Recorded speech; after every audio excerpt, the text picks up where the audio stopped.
Hey, okay, next attempt. Let's drop this down out of the way. Right, so we have the code. This is all the different bits for my game. It is messy. It's all going to be tidied up. There's a lot of things in here that's being declared here. That's all being done on this main bit, which I know a much better way of doing it all now. So if anybody's into coding everything, don't worry. I realise that I could do this a lot better, but I'm new, so shut up. Right, okay, so launch the game, and what we need to do is just turn the volume down because stuff's going to bug. Okay, right, now I have turned down all the kind of noises of things in the game anyway, but this is just me so you can hear my voice properly. Right, so main menu screen, the game is still just the image. It still just tells you what's gonna, what to press, and there we go. We've got L for the leaderboard, so I'll take you there. And again, one of the things I'd shown before was the fact that everything still runs in the background. There's just no player there, so all the little planes will just fly around, and the clouds and everything will move. But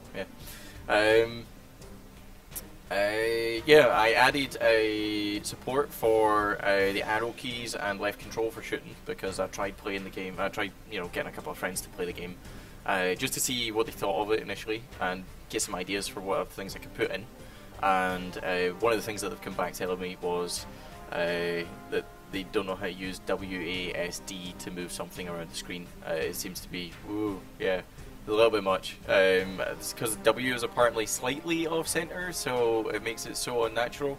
But whatever. It's added. It took me just a little minute, and there we go. So space to play, and functionally the game is more or less just the same.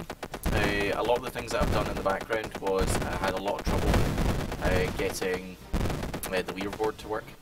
I'm gearing up over the next night or two to come back in, and it's mostly going to be doing some work on splitting apart the stuff that lets me make a character, the player that played here, the stuff that lets me make enemies and bullets, and they're all going to go into their own little things so that I can be ready to make the better guns and things like that. Space and everything still, pauses and unpauses, and escape is, game over screen and everything here. Again, same way with everything. Some of the title screen that you don't see anything in the background. But yeah, no, I'm going to split up the things in the background so that I'm ready for adding guns to the player, so that you get multiple gun types. And the reason for splitting bullets out into their own little thing is so I can give them bullet health as well as bullet damage, which means that I can make bullets that are just invincible. They just fly up and they hit things, and they apply their damage to it. And then there's other bullets that will have a health, which means if it has a health and I shoot that bullet, or an enemy shoots that bullet, then poof, bullet's gone. So depending on what weapons to put in, that could come in quite important. That could become very important. It might be your only way to survive against certain enemies and things like that. So yeah. But yeah, I've already got like some power ups and things like that. Yeah, so it's mostly going to be just kind of refactoring the code in the background so that I can split it all apart and do those things. Couple of minor changes to get done, and then adding guns, adding more power ups, maybe changing how the score multiplies and adds up and things like that.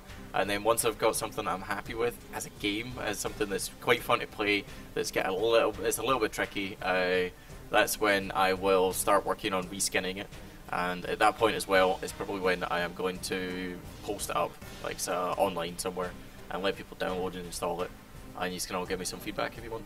So yeah, that is example 4.